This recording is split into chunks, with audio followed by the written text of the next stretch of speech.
Okay.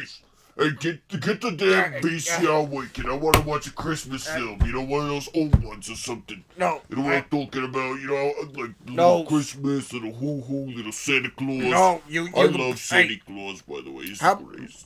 Yeah, just go. How am I supposed to do that if you ruin my computers? Louis? Yeah? I didn't say the damn computer. I said the damn VCR. Oh, the damn VCR. See, I thought you meant the normal VCR. What's the damn difference? Well, the normal VCR is connected to the computer via HDMI cables, you see? Mm-hmm. And, the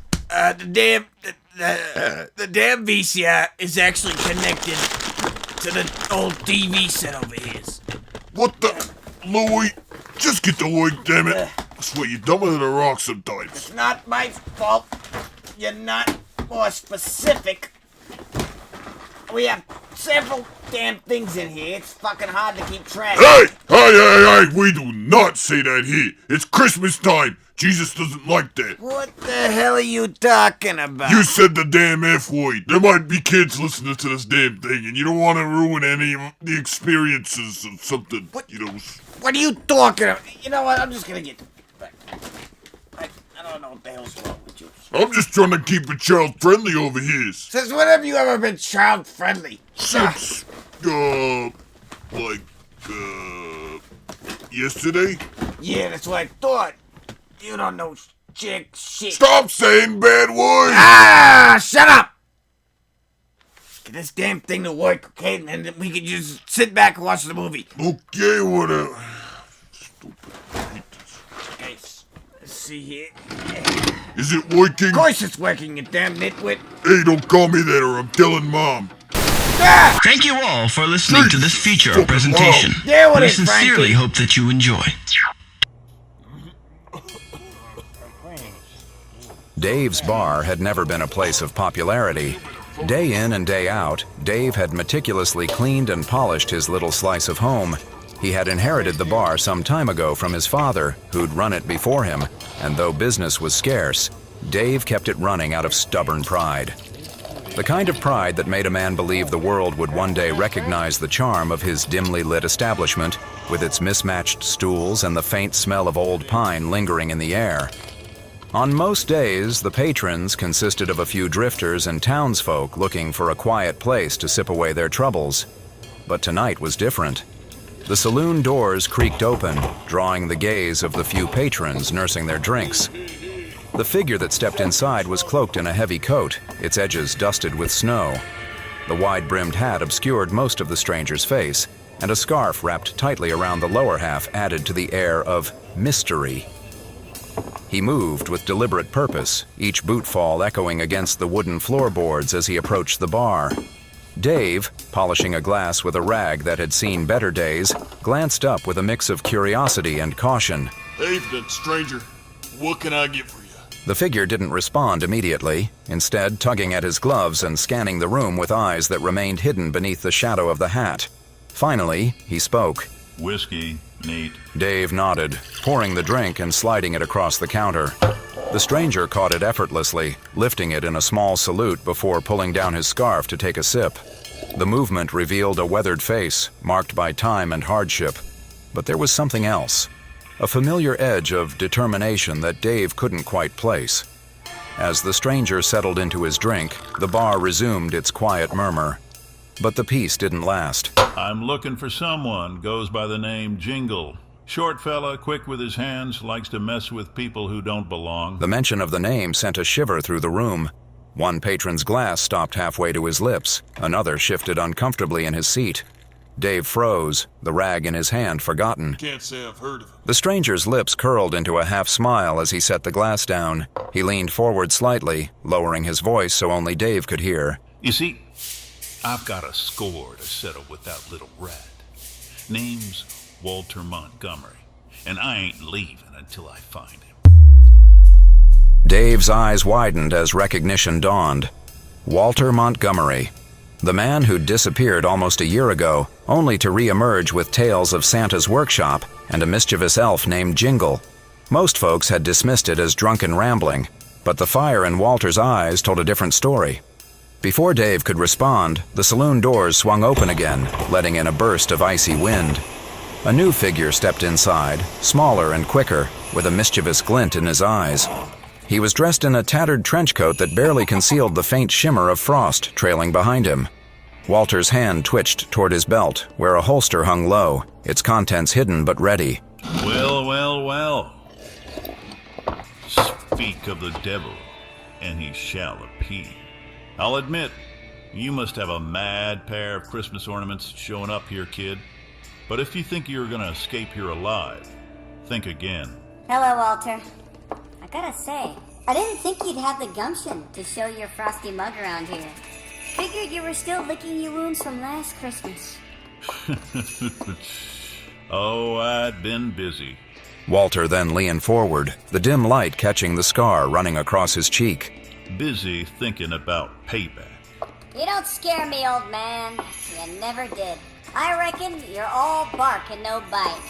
Barkeep, another cider for me, please, and get this man a bottle of milk. He looks like he needs it. Dave hesitated, his eyes darting nervously between the two.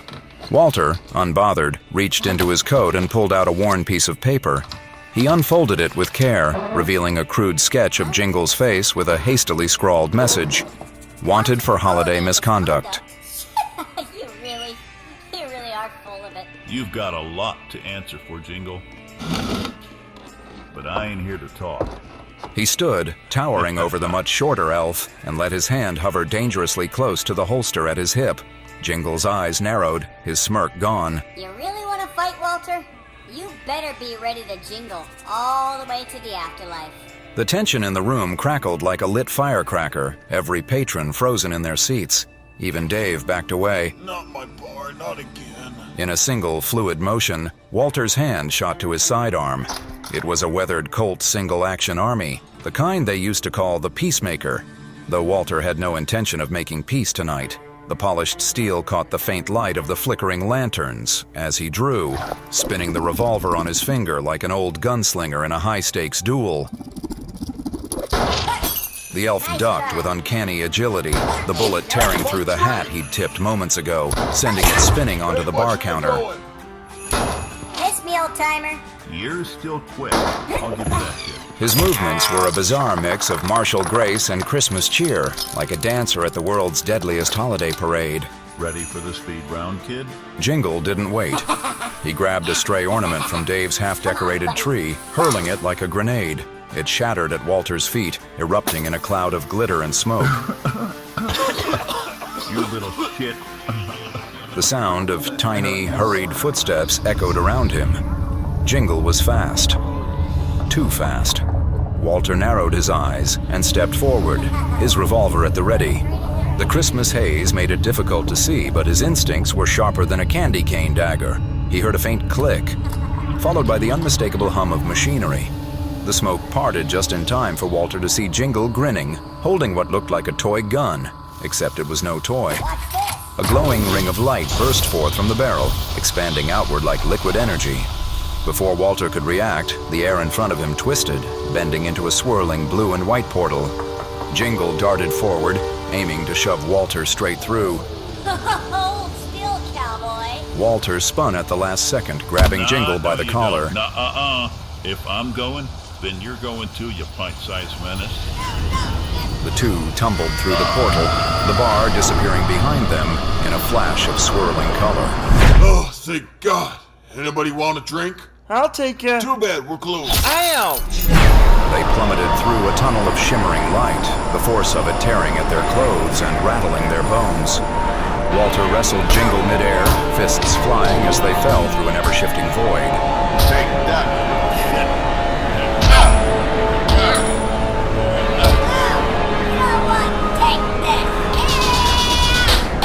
Suddenly, they burst out into a freezing landscape. Ice and snow blinded them as they crashed into a mountain, rolling down in a flurry of tangled limbs and curses.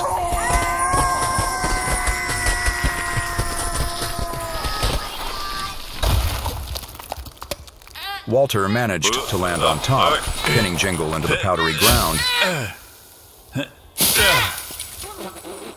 Had enough, elf? Not on your life, buddy. Before Walter could react, Jingle reached into his coat and pulled another ornament, smashing it against the side of Walter's head. Walter grunted, rolling off the elf as stars danced in his vision. Jingle scrambled to his feet, brushing off his coat with a smug grin. That's for tossing me through that portal, you half-wit cowboy knockoff. You fight dirtier than a gremlin on Christmas Eve, kid.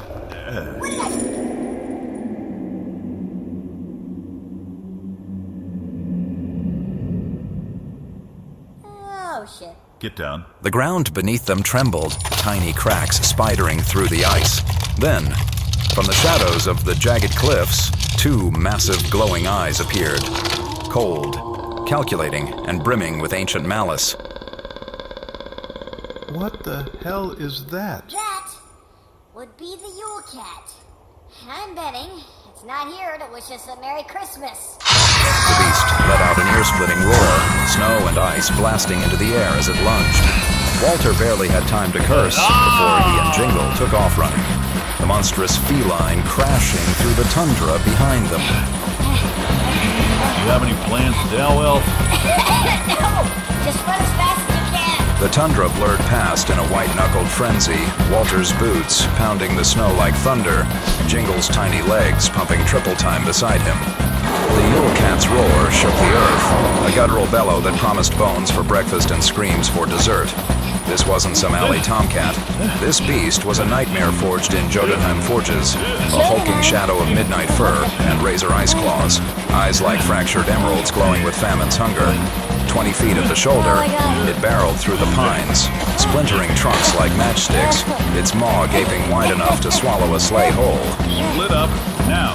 Walter snarled, veering left behind a cluster of frost-crusted evergreens. He skidded to a halt, Peacemaker, barking fire slamming into the cat's flank. Black ichor sprayed, sizzling on the snow, but the monster barely flinched, shaking it off like a flea bite. Jingle zigzagged, trench coat flapping like broken wings. Easy for you to say, cowboy. This ain't my first rodeo with folklore freaks. He snatched a glowing bauble from his pocket, an explosive ornament primed for pain. Hurling it like a lobbing grenade, it detonated mid-air with a festive sunny pop, showering the cat's face in sticky taffy ropes that yanked its jaws shut mid-snarl. Candy-coated chaos. The beast thrashed, ripping free with a spray of molten sugar and fangs. But the distraction bought them seconds. Walter popped from cover, dumping 3 more rounds into its glowing eyes. I got him good. But the Yule Cat was no dumb beast. It coiled low, muscles rippling like seismic waves, and Funslam died, its paws into the snowpack. The ground buckled a deafening funning crack, split the ice, unleashing hell. Avalanche. Tons of snow and stone thundered down the slope, a white death wave swallowing pines and burying their flank.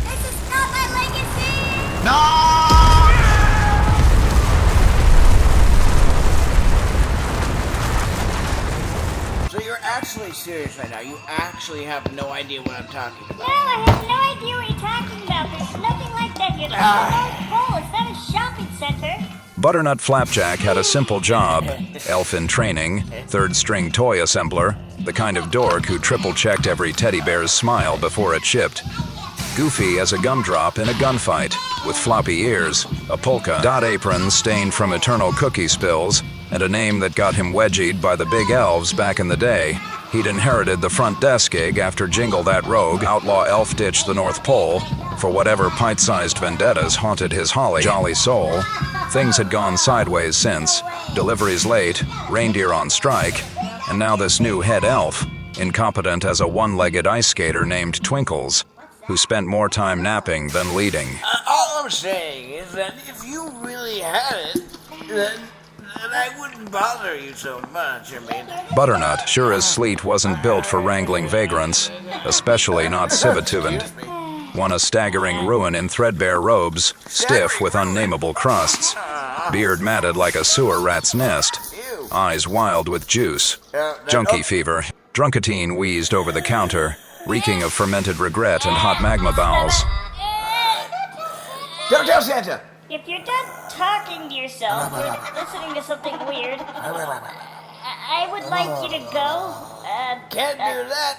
I can't leave until I get some prostate juice. I believe I told people before, but I need some prostate You juice. already have some. Look at you're carrying it. Wait. What? Hold Yeah, on. get back to work, you guys. No way! I am carrying it.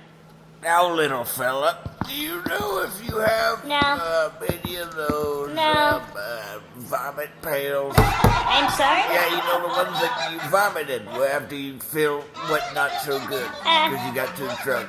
Yeah, we don't sell those here. Shut up! Wait, who's that? Someone who should be getting back to work. Hey, you can't tell us what to do, desk jockey. That's it. I am writing you a citation.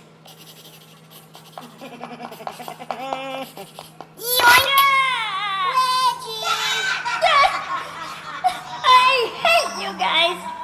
You guys suck. You guys suck. Why can't you guys just act your age for once? Yeah, they're a bunch of mean kids. What?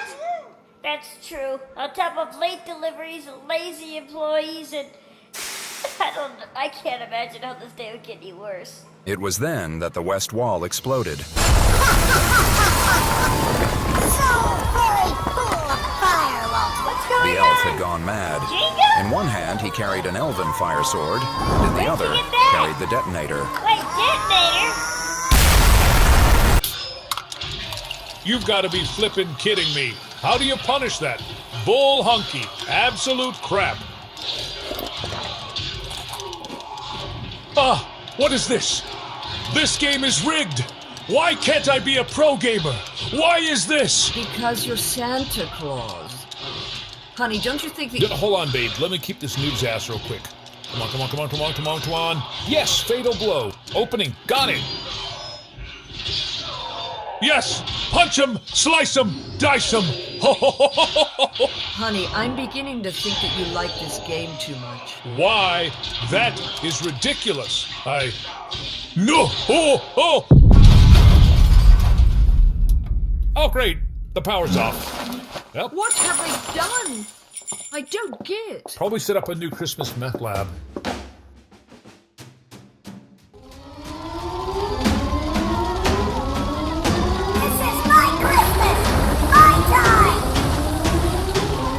You're about to be the elf on debt if you don't stop that, you little twerp.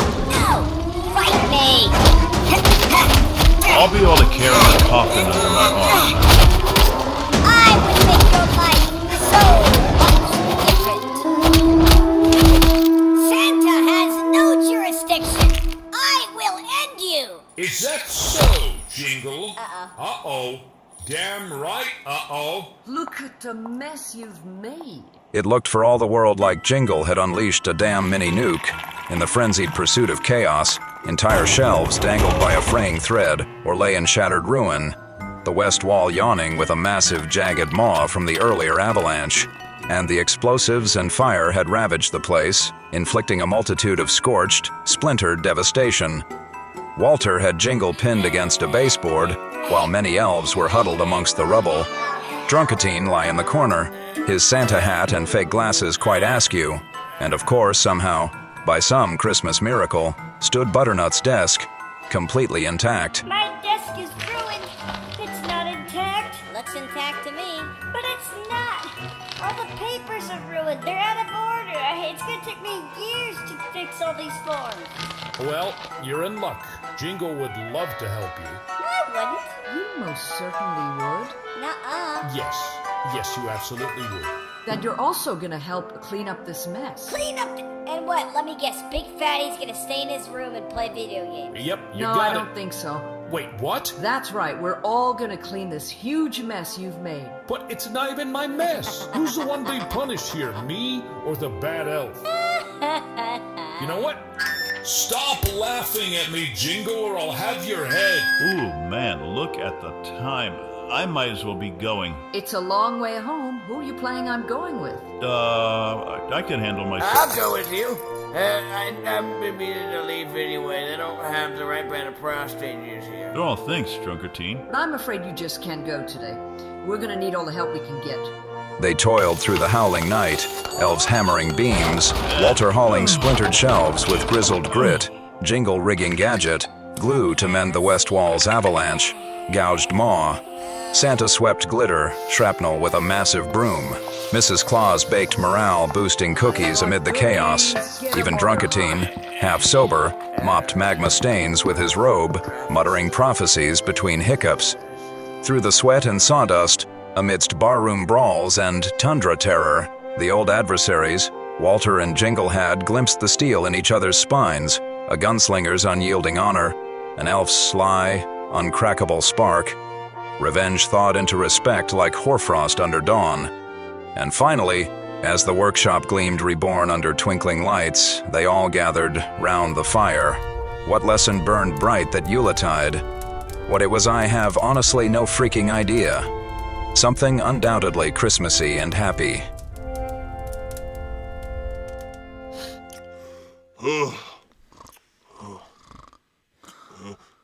You still awake, Louie? Oh, he's sleeping like a baby. Good night, everybody, and have a Merry Christmas.